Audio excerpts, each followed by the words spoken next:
था आपका अपने न्यूज़ यूट्यूब चैनल पर एक बार फिर हाजिर हुए बड़ी अपडेट के साथ। लाखों कर्मचारी पेंशन धारकों के लिए एक और ज़बरदस्त खबर लेकर। जी हाँ दोस्तों, आप काफ़ी टाइम से इंतजार कर रहे थे, अब आपका इंतजार खत्म होने जा रहा है। बात करें डी एरियर की। जी हाँ दोस्तों, डी के साथ आपको एरियर का भी लाभ दिया जाएगा। किन किन कर्मचारियों को इसका फायदा होगा वो सब डिटेल से बताएंगे। कहीं भी वीडियो को स्किप न करें, वीडियो को लास्ट तक जरूर देखिए, वीडियो आपके लिए बहुत ही यूजफुल है। तो आइए दोस्तों, बिना किसी देरी के वीडियो को स्टार्ट करेंगे। अगर आपने चैनल पर फर्स्ट टाइम विजिट किया तो चैनल को जरूर सब्सक्राइब करें, साथ ही साथ बेल आइकन को भी जरूर दबाएं। जो न्यूज आती है उसका नोटिफिकेशन आपके पास तुरंत पहुँचे। केंद्रीय सरकार ने सरकारी कर्मचारियों के लिए एक बहुत ही ज़बरदस्त फैसला लिया है, जिसमें वेतन में बढ़ोतरी की गई है। नई डीए दरें 1 जनवरी 2024 से प्रभावी होगी और इससे सरकारी कर्मचारी की आर्थिक स्थिति में भी सुधार होगा। वर्तमान में जो दरें हैं 31% से बढ़कर 34% कर दी गई है, जिससे उनके वेतन में वृद्धि हुई है। ये निर्णय सरकारी कर्मचारी की राहत भरी है और उनके जो जीवन स्तर है उसमें भी सुधार का माध्यम बनेगी। दोस्तों, सरकार इसके लिए लोगों के हित में लेते हुए सरकारी सेवकों को आर्थिक स्थिति को सुधारने के लिए प्रेरित है। इस नए निर्णय से सरकारी कर्मचारियों को भी लाभ दिया जाएगा और उनका मनोबल भी बढ़ेगा। कब से मिलेगा डी एरियर का फायदा? दोस्तों, कर्मचारियों को डी एरियर का लाभ मिलेगा जो उनके वेतन में जुलाई से शामिल किया जाएगा।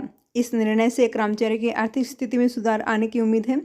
सरकार के द्वारा विशेष आदेश के जारी होने से कर्मचारी का मनोबल भी बढ़ेगा और इस समय सरकार ने इस कदम की सराहना करनी है जो कर्मचारी के हित में लिया गया है। डी एरियर के लाभ से कर्मचारी की जीवन शैली में सुधार होगा। इस निर्णय से कर्मचारी हैं उनके भविष्य के प्रति अपना समर्थन दिखाया जाएगा। जहां दोस्तों, जो हमारे कर्मचारी हैं उनके आगे बढ़ने के लिए प्रोत्साहित हैं।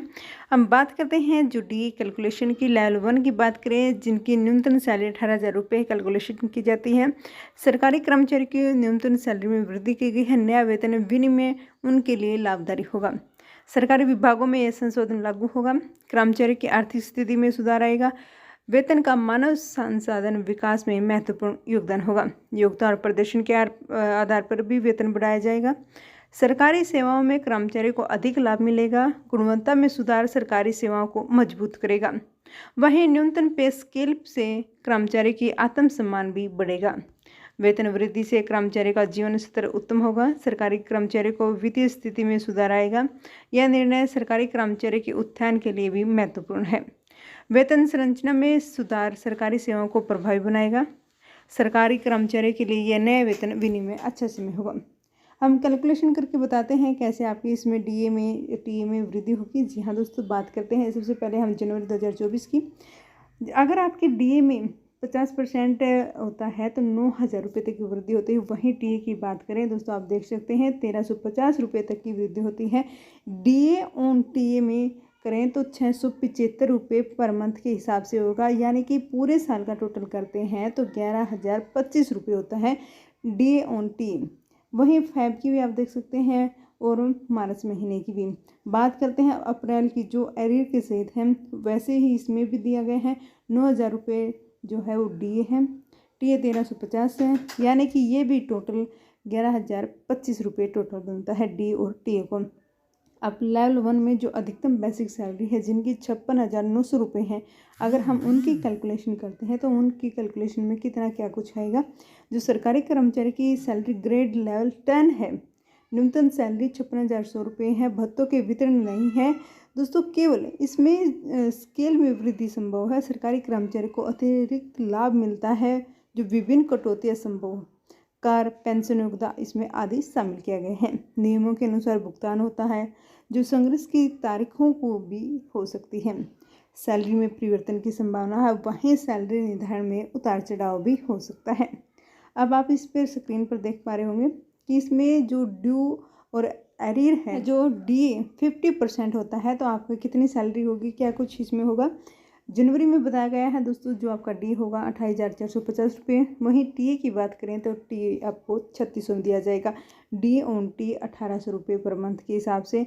वहीं हम टोटल करें तो 33,850 रुपये बनता है और इनका जो एरियर है दोस्तों वो 7,260 रुपये बनता है। आप इसमें देख पा रहे होंगे जनवरी का, फरवरी, मार्च, अप्रैल 4 महीने का इसमें टोटल करके बताया गया है। वहीं लेवल 10 में न्यूनतम सैलरी 56,100 रुपये पर जो कैलकुलेशन होता है, सैलरी ग्रेड लेवल 10 पर सरकारी कर्मचारी को जो वेतन निर्धारित किया गया है। कैसे पे बैंड से आपकी सैलरी तय होती है। जो सरकारी कर्मचारी हैं सेंटर जो सरकार द्वारा निर्धारित की जाती है, जिसमें पे बैंड और ग्रेड पे का महत्वपूर्ण योगदान होता है। सैलरी के निर्धारण में कई मामूली और महत्वपूर्ण तत्व भी शामिल किए जाते हैं, जैसे कर्मचारी का अनुभव और प्रदर्शन। सैलरी में वृद्धि के लिए अच्छा प्रदर्शन महत्वपूर्ण योगदान रखता है, जिससे कर्मचारियों की संतुष्टि और प्रोत्साहन मिलता है। कर्मचारियों की सैलरी में वार्षिक वृद्धि की अनुमानित गणना होती है और संशोधन नियमित अंतराल पर होता है। सैलरी का स्तर नौकरी के प्रकार और स्तर पर भी निर्भर करता है, जिससे पे बैंड का चयन भी शामिल है। सरकारी कर्मचारी की सैलरी में प्रति वर्ष का आधार जो वार्षिक बजट से होता है, जो कि सरकार की नीतियां और अर्थव्यवस्था के द्वारा तय किया जाता है।